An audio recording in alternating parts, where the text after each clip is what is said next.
lálẹ́ ọjọ́ àìkú tí í ṣe ọjọ́ Sunday ọ̀sẹ̀ tí a ṣẹ̀ṣẹ̀ wọ̀ yìí, èyí tí í ṣe ọjọ́ kẹtàdínlógún nínú oṣù karùn-ún ọdún yìí, the 17th of May 2026, ẹni gómìnà tẹ́lẹ̀ ní ìpínlẹ̀ Ògùn tó tún ṣojú agbègbè ìlà oòrùn ìpínlẹ̀ Ògùn nílé ìgbìmọ̀ aṣòfin àgbà l'Àbújá, èyí the former governor of Ogun State and the senator presently representing Ogun East Senatorial District at the National Assembly at the upper chamber of the National Assembly in Abuja, Senator Gbenga Daniel, ó máa ti ṣe ìpàdé pẹ̀lú olórí oko orílẹ̀-èdè Nàìjíríà Ààrẹ Bọ́lá Ahmed Tinubu lórí rògbòdìyàn tí ó ń ṣẹlẹ̀ láàrin wọn àti gómìnà ìpínlẹ̀ Ògùn ọlọ́lá jùlọ Dàpọ̀ Abíọ́dún, tó sì jẹ́ pé ọ̀rọ̀ yìí nítorí ẹ̀ ló jẹ́ kí Gbenga Daniel kí ó gba ọ̀dọ̀ Tinubu lọ lálẹ́ ọjọ́ Sunday ọ̀sẹ̀ tá a wà nínú ẹ̀ yìí. Ṣùgbọ́n ń tọ́jọ́ sọ́nù pàdé àti nǹkan tí Tinubu ní kí Gbenga Daniel ṣe ní tẹlifíṣàn Yorùbá Tòótọ́ ìlànà wa nínú ìròyìn yìí. Ẹ rántí pé aró òkun aró rẹ̀dìyẹ tẹ́lẹ̀ láàrin Gbenga Daniel àti Dàpọ̀ Abíọ́dún, bẹ́ẹ̀ làwọn méjèèjì jẹ́ ọ̀tá àti orogún ńlá nínú òṣèlú tí wọ́n gbà ti ara wọn rárá.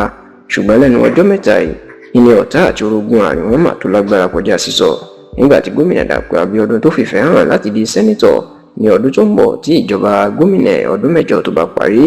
Ipò sẹ́nítọ̀ tí Dàpọ̀ Abíọ́dún máa fẹ́ dù yìí, ẹni tó wà ń bẹ̀ ní Gbenga Daniel, tó sì jẹ́ pé Gbenga Daniel kò fẹ́ kó wá gba agbára mọ́ òun lọ́wọ́, tí ò fẹ́ fi tíkẹ́ẹ̀tì lẹ̀. Ṣùgbọ́n tí gómìnà Dàpọ̀ Abíọ́dún tó ti gba tíkẹ́ẹ̀tì Gbenga Daniel lọ́wọ́ báyìí o, nítorí pé gbogbo àwọn àgbẹ̀ ẹgbẹ́ wọn ní òun làwọn tì lẹ́yìn, èyí tó lóyìnbó ń pè ní consensus. Eléyìí ló sì di ariwo ńlá tí Gbenga Daniel ní òjòrò náà fẹ́ ṣe fún